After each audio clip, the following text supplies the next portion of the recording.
అనేటువంటి ఆలోచన మనకు వస్తే, ఏదో ఒక మధ్యతరగతి కుటుంబంలో పుట్టినటువంటి వ్యక్తి అలా అలా తను తాను పెంచుకుంటూ వస్తే తెలియదు భగవంతుడు ఎక్కడ ఎలా తలుపు తిప్పుతాడో తెలియకుండా ఆయన తను ఎలా మలుపు తిప్పుకున్నాడంటే, ఈయన సినిమా యాక్టర్ ఏంటి, ఎవరితో మాట్లాడు, ఎటు పక్కన నిలబడతాడు, ఈయన సినిమా యాక్టర్ ఏంటి అని మనం అనుకుంటే, కాదురా నువ్వు సినిమా యాక్టర్ అయి తీరాలని చిరంజీవి గారు సురేఖ గారి ప్రోత్సాహంతో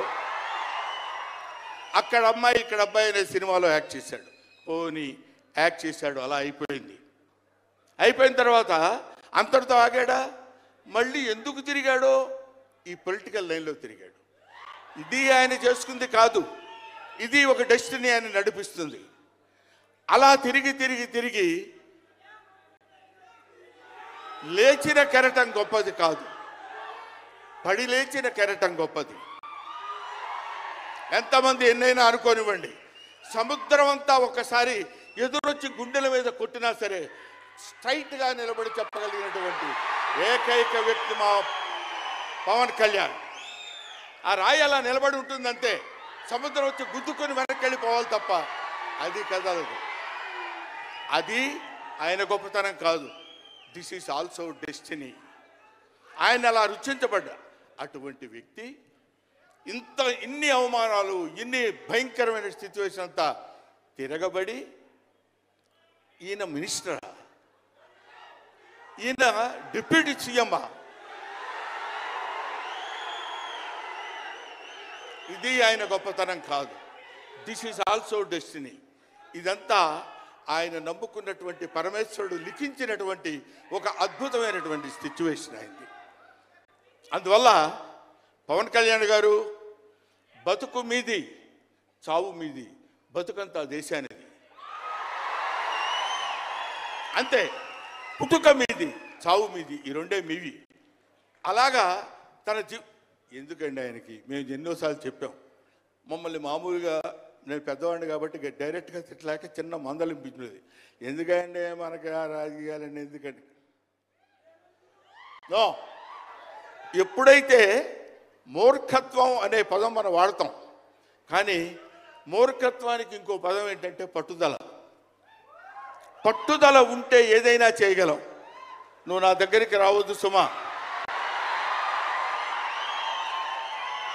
వెళ్ళు. పట్టుదల ఉంటే మనం ఏమైనా చేయగలం అని చెప్పడానికి మహానుభావులు ఎంతో మంది పట్టుదలతో పుట్టారు, పెరిగారు. ఒక లాల్ బహదూర్ శాస్త్రి పట్టుదల, ఎడం చేత్తో కుడి చేత్తో పుస్తకాలు పట్టుకొని ఎడని చేత్తో గంగానది ఈదుకుంటూ వెళ్ళి చదువుకున్నటువంటి దాదాసాహెబ్ ఫాల్కే అంబేద్కర్, ఆయన పట్టుదల.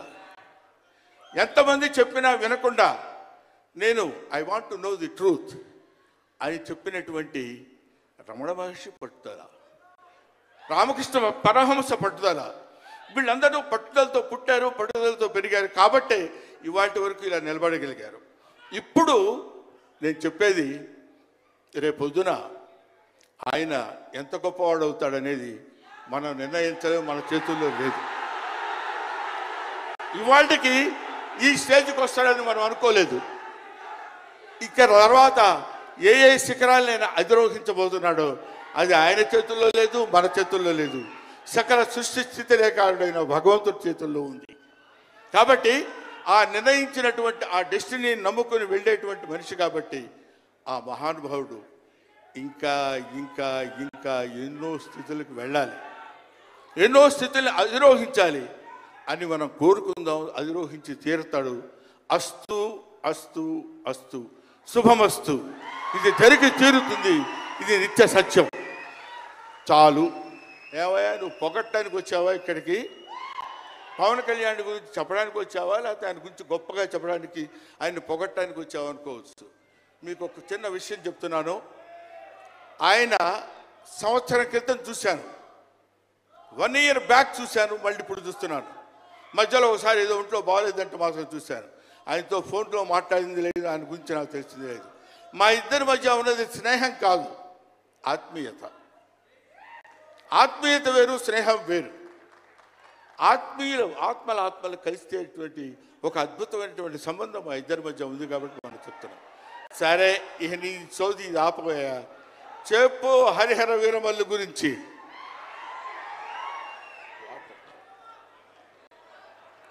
హరిహర వీరమల్లు ఇందాక తమ్ముడు భరణి చెప్పినట్టు శివుడు ఒక్కడొస్తేనే శివతాండవం చేస్తే 14 లోకాలు దద్దరిల్లిపోతాయని చెప్తారు. అవునా?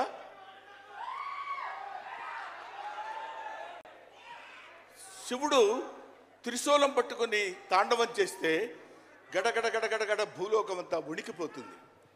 అటువంటి శివుడు వస్తున్నాడు. విష్ణుమూర్తి సుదర్శనాన్ని వదిలితే ఎంతో మంది శిశుపాల నుండి సంహరించగలిగిన శక్తి ఉంది అతనికి.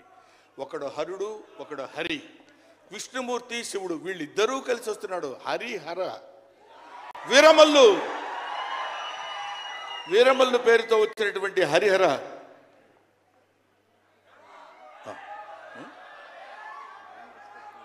ఓకే, అందుకని హరిహర వీరమల్లు గురించి మధ్యలో చిన్న డిస్టర్బెన్స్ జరిగింది. సరే, ఏదేమైనా ఆ సినిమా గురించి ఇంక నేను చెప్పాల్సిన పని లేదు, మీరు చూస్తారు కాబట్టి నేను మాట్లాడదు. ఎందుకంటే పవన్ కళ్యాణ్ గారి గురించి ఆవిష్కరించి ఆయన గురించి 2 ముక్కలు చెప్పాలని. సరే, సినిమా గురించి అంటారా, ఇంకా ఆయన గురించి మనం ప్రత్యేకంగా చెప్పాల్సిన అవసరం లేదు. ఆయన అలా కొట్టుకుంటూ ఇంకా రచ్చ కింద ఉంటుంది. ఇప్పటికే పవన్ కళ్యాణ్ గారు మరి ఆయన జాతకం ఏంటో నాకు తెలియదు, ఇలాంటి స్టైల్. అప్పుడప్పుడు ప్యాంటు మీద ప్యాంట్ వేసుకుంటే స్టైల్. ఆయన కారణ జన్ముడు కాబట్టి ఇంకా నన్ను అనవసరంగా వెనకాల జుట్టు పట్టుకొని లాక్కి వెళ్ళిపోయేటట్టుంది సుమ మా అమ్మాయి. కాబట్టి I wish you all the best. ఎప్పటికైనా మీ ఒళ్ళో తలపెట్టుకుని ఎక్కెక్కి ఏడవాలనుంది పవన్ కళ్యాణ్ గారు. Thank you very much. మిమ్మల్ని ఇద్దరిని చూస్తే మాకు స్వామి నదికి పోలేదా సీన్ గుర్తొస్తుంది. Thank you so much Brahmanandam గారు. మనకి టైం రెస్ట్రిక్షన్స్ ఉన్నాయి కాబట్టి ఆ టైంలో క్రమశిక్షణ పాలించాలనేదే మా కోరిక. అండ్ అలాగే సినిమా డైరెక్టర్ గారు జ్యోతి కృష్ణ గారిని, డైరెక్టర్ విత్ బ్రిలియంట్ విజన్, వేదిక మీదకి సాధారణంగా ఆహ్వానించేస్తున్నాము. అండ్ అలాగే నిర్మాత శ్రీ ఏఎం రత్నం గారిని సగౌరవంగా వేదిక మీదకి ఆహ్వానించేస్తున్నాము. మన ఇండియన్ ఫిల్మ్స్ గర్వించేటువంటి సినిమాల్ని అందించినటువంటి నిర్మాత, కర్తవ్యం, భారతీయుడు, ఖుషి, బంగారం, ఇలా చెప్పుకుంటూ పోతే ఎన్నో బ్యూటిఫుల్ ఫిల్మ్స్ని మనకి అందించినటువంటి నిర్మాత ఏఎం రత్నం గారికి మరొక సక్సెస్ రావాలి అని మనస్ఫూర్తిగా కోరుకుంటూ డైరెక్టర్ జ్యోతి కృష్ణ గారిని అండ్ అలాగే నాన్నగారిని వేదిక మీదకి సాధారణంగా ఆహ్వానించేస్తున్నాము.